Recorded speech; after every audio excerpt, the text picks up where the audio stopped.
Halo semuanya, yang kemarin disurvei apakah sudah masuk ke dalam data DTKS pada bulan Januari ini? Dan apakah nanti pada pencairan tahap 1 yang kemarin disurvei itu bisa masuk ke dalam data bayar? Berikutnya cara ceknya bagaimana ya untuk mengetahui yang kemarin disurvei itu sudah masuk atau belum di dalam data DTKS? Tentunya pertanyaan ini mungkin sama dengan apa yang Anda ingin tanyakan kepada saya. Nah, pada kesempatan kali ini saya akan berkesempatan untuk menjawabnya ya. Bagi Anda yang ingin tahu silakan Anda simak sampai tuntas. Tapi sebelumnya bagi Anda yang belum subscribe ke channel YouTube ini, silakan channel YouTube ini di-subscribe terlebih dahulu ya. Karena dengan subscribe itu sama halnya mendukung channel ini untuk terus berkembang dan juga membuat saya semangat untuk membuat konten info bansos insya Allah setiap harinya.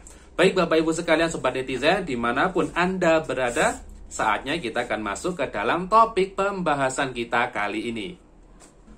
Topik bahasan kita kali ini yaitu terkait hasil survei. Jadi survei asesmen kemiskinan.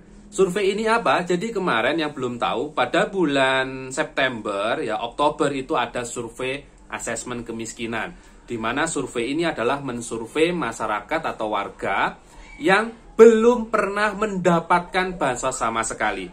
Jadi masyarakat itu belum terdata sama sekali di dalam data DTKS. Nah, sebelum masyarakat itu dimasukkan ke dalam data DTKS atau mungkin pernah diusulkan ya. Nah, itu disurvei terlebih dahulu untuk membuktikan apakah benar yang bersangkutan itu layak atau tidak masuk ke dalam DTKS atau masuk ke dalam data kemiskinan. Jadi surveinya sudah dilakukan kemarin ya. Jadi di tahun 2022.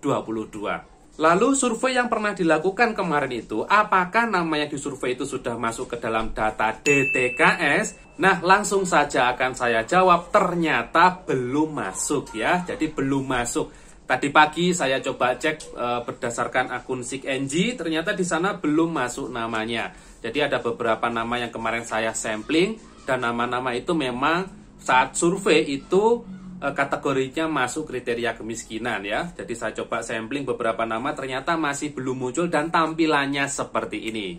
Di sana ada keterangan data tidak ditemukan ya. Jadi artinya yang kemarin disurvei masih belum masuk di dalam data DTKS ya. Lalu bagi masyarakat yang mungkin penasaran, jadi yang kemarin disurvei penasaran, kira-kira besok-besok kalau mau cek mengetahui dia sudah masuk ke DTKS atau belum itu caranya bagaimana? Nah, pada kesempatan kali ini sebenarnya ada 3 cara untuk mengetahuinya. Baik, cara mengetahui apakah Anda yang kemarin disurvei itu sudah masuk ke dalam DTKS atau belum. Yang pertama yaitu masuk ke cek bansos. Jadi ada website yang namanya webcekbansos.kemensos ya. Jadi cek bansos ini adalah untuk cek penyaluran bansos. Nah, kalau misal nama Anda muncul di sana, nah itu artinya Anda adalah penerima manfaat.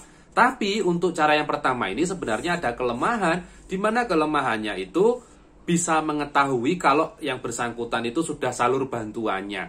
Jadi mungkin sudah masuk DTKS bulan ini misal ya. Nah, itu baru diketahui Anda masuk di DTKS itu baru bulan depan saat setelah penyaluran. Nah, itu kelemahannya di situ. Jadi kelemahannya bisa diketahui setelah penyaluran itu berlangsung. Tapi apakah website ini bisa digunakan untuk ngecek nama yang sudah masuk ke DTKS? Ya sebenarnya bisa, tapi ada kelemahannya ya. Berikutnya, cara yang kedua untuk mengetahui apakah Anda sudah masuk ke dalam DTKS atau belum, yaitu dengan konsultasi ke pendamping PKH ya. Jadi kalau Anda mengetahui pendamping di sana siapa namanya, ya petugasnya siapa, nah itu konsultasi ke sana, nanti akan dicek oleh pendamping pada akun SIGNG yang mereka pegang. Nah kalau di sana muncul data seperti ini, nah itu artinya masih belum masuk ya. Nah itu adalah cara yang kedua. Yang penting Anda tidak sungkan untuk bertanya. Tapi ya jangan sering-sering bertanya ya. Nanti setiap hari terus bertanya ya nanti pendamping juga akan risih. Karena kan Anda masih belum masuk menjadi penerima bansos. Jadi kan intinya Anda tanya ke pendamping yang mendampingi bansos.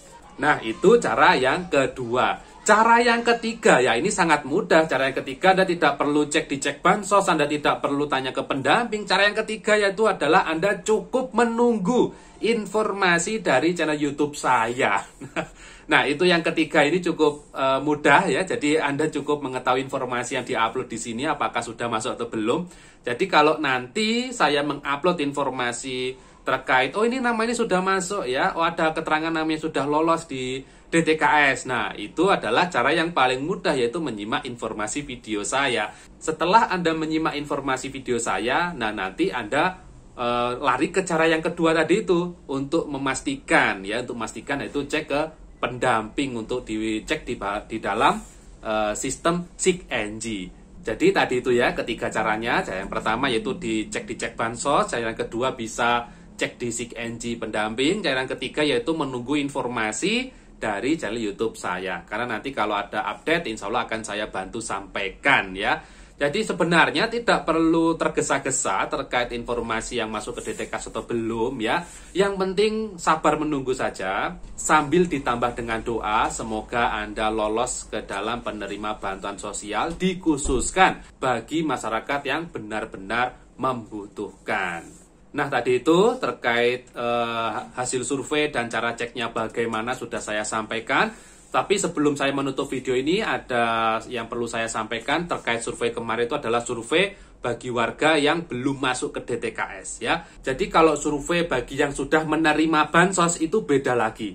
Nanti kalau yang sudah menerima bansos dan mungkin sudah tidak layak, nanti harus disurvei bagaimana, harus dilaporkan bagaimana. Melaporkannya bisa Anda laporkan ke desa agar di-delete, atau Anda bisa sanggah di aplikasi Cek Bansos. Jadi survei kemarin itu bukan survei yang sudah menerima bansos ya, itu adalah survei bagi masyarakat yang belum menerima bansos sama sekali. Nah, baik, mungkin itu yang bisa saya sampaikan pada kesempatan kali ini ya. Semoga bermanfaat. Ketemu lagi dengan saya Aris di video saya berikutnya, dan wassalamualaikum warahmatullahi wabarakatuh.